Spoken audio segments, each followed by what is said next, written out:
Makusanyo haya na fedha nyingi hizi ambazo tunazipata, moja ni kwa sababu ya uwekezaji kwenye eneo hili la madini. Hiyo tupelekeeni shukrani na dhati kwa rais wetu kwamba mafanikio ambayo tumeendelea kupata ni kwa sababu ya uwekezaji mkubwa ambao nchi yetu imeendelea kufanya kwenye madini. Lakini wana Dar es Salaam, mheshimiwa mgeni rasmi, tunakupa pongezi. Tunajua wewe ni mbunge wetu, wewe ni kiongozi wetu kwenye jimbo la Ubungo, lakini wewe ni msaidizi mkubwa wa mheshimiwa rais kwenye eneo la uwekezaji na mipango. Na hiki kinachoonekana na kinachokwenda kuzinduliwa leo ni mipango ya taifa letu kuelekea miaka 25 ijayo. Madini yetu. Mheshimiwa Waziri wetu wa mipango na uwezeshaji wanasema kusema na kutenda. Serikali hii inasema na kutenda. Tuwapigie makofi. Shirikisho la vyama vya wachimbaji madini Tanzania ambalo naliongoza mimi na usimamizi wa wachimbaji wadogo, kazi yake kubwa ni kushauri serikali juu ya namna ya kuendeleza wachimbaji na namna ya kuchimba kwa mashirikiano na utaratibu kufuata sheria. Na hili Mheshimiwa Waziri, nimejipanga.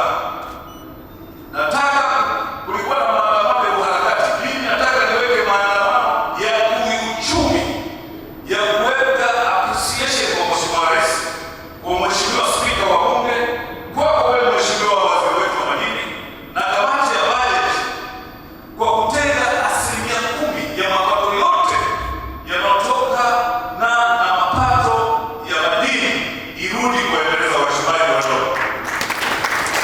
Hili ni jambo kubwa, halijawahi kutokea. Na niwaambie tu waandishi wa habari mlioko kwamba kesho au si kesho kutwa mtaita vyombo vya habari vyote kuelezea umma, kuelezea dunia jinsi gani serikali hii imetufanyia kitu kizuri ambacho tumekitoka miaka yote. Hakuna namna nyingine, Mheshimiwa mgeni rasmi. Hakuna mganga, Mheshimiwa mgeni rasmi. Mganga pekee ni utafiti, twende kwa namba, madini yanachimbwa kwa sayansi, madini yanachimbwa kwa ushirikina. Kwa hayo ambayo tumeyafanya kwa serikali, ningependa mimi kama kiongozi wa taasisi, kila mchimbaji ajue, wavuta fedha wajue, wapochaji wajue, wanachama wa mashimo wajue, wanunuzi wajue, mabota wajue, na hata dia wajue kwamba kitendo hiki ni kitendo kikubwa sana ambacho wizara imetufanyia. Mheshimiwa rasmi, tunajipanga kuihamishia Dubai Tanzania. Sio kwa maana ya majengo wala kwa mandhari ilivyo Dubai. Mheshimiwa rasmi, leo kwenye madini ya dhahabu, changamoto kubwa ambayo watu wetu wanazipata, asilimia kubwa ilikuwa katika maeneo mawili. La kwanza ilikuwa ni katika mitaji, na la pili soko la uhakika. Mheshimiwa rasmi, ili mchimbaji mdogo aweze kuchimba ni lazima apate mtaji wa mtu wa kumsponsor, na asilimia kubwa ya mitaji inatoka nje ya nchi, hasa Dubai. Ndio maana leo Mheshimiwa rasmi, baada ya kufanya marekebisho ya sheria ya kupunguza mrabaha wa mtu anayepeleka dhahabu kwenye refinery kutoka 6% mpaka 4%, bado dhahabu haikwenda kwenye refinery kwa sababu moja kubwa, kwa sababu asilimia kubwa ya wachimbaji wadogo hawana mitaji, na hivyo wanategemea mitaji nje ya nchi. Kwa kila anachokichimba anakirudisha kwa mtu ambaye amemdhamini, na hapa ndipo neno ule msemo, anayemlipa mpiga zumari ndio anayechagua muhimu. Kwa hiyo Mheshimiwa rasmi, hii ikawa ni changamoto kubwa sana, na hii mimi binafsi ilikuwa inaniumiza sana. Haiwezekani mama aliyoko Sengerema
Mheshimiwa rasmi, la pili tumelitibu leo BOT anafanya instant payment, unapeleka dhahabu mchana, baada ya siku moja fedha imeingia kwenye akaunti, hana sababu tena ya kwenda Dubai.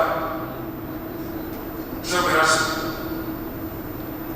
naomba nimalizie kwa kusema kwamba serikali ya awamu ya 6 imejipanga kumwona yule mchimbaji mdogo kabisa anakuwa hatua kwa hatua kwenda kuwa mchimbaji mkubwa, na ndio hawa ambao tunawalenga sana. Mheshimiwa rasmi, Mheshimiwa rasmi, huwa sisemi kwa upendeleo, lakini naomba nimsimamishe kwa kutoa kama mfano. Mama yangu Mama Semeni, naomba usimame na kitu chako cha mshikamano.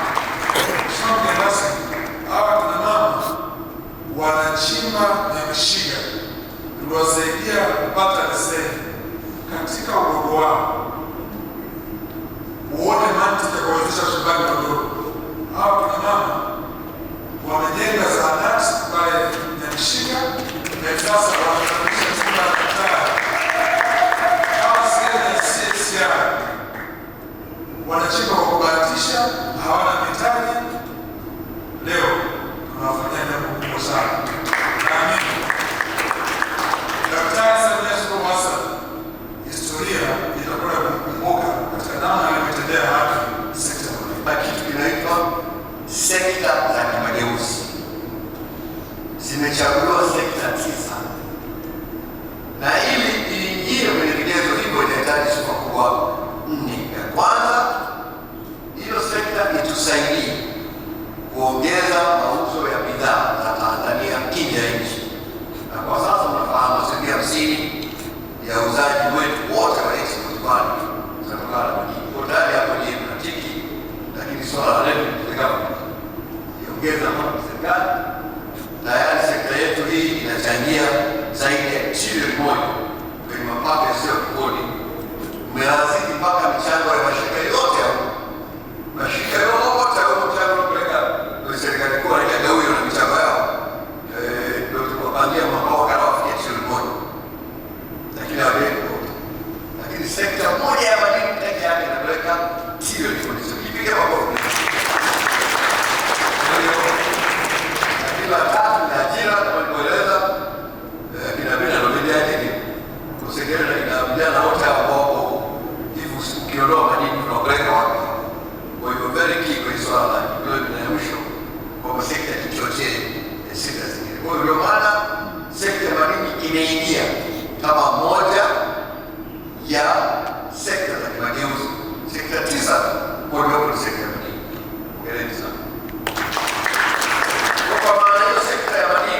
Ambayo inatarajiwa kuchangia sana kwenye ukuaji wa uchumi na uzalishaji wa ajira tunapoelekea mwaka 2050. Nimalizie kwa kuomba mambo makubwa mawili ambayo tayari tunafanya. Moja, tuna changamoto sana ya kukuza sekta iliyo rasmi. Ajira nyingi Tanzania bado ziko kwenye sekta isiyo rasmi, na sekta isiyo rasmi kwa maana kwamba watu hawajaajiriwa kwa mkataba, hawana mshahara wa kila mwezi, wala hawapo kwenye kile kinaitwa social protection kwa hifadhi ya jamii, hawachangi kwenye mifuko ya pensheni kwa mfano. Kwa hiyo tuwaombe Mheshimiwa Waziri, hawa ndugu zetu wanapokuwa warasimishe sekta zao. Kama ni kampuni kikao 3 mkisajili kampuni kagawana share na changia vizuri sana.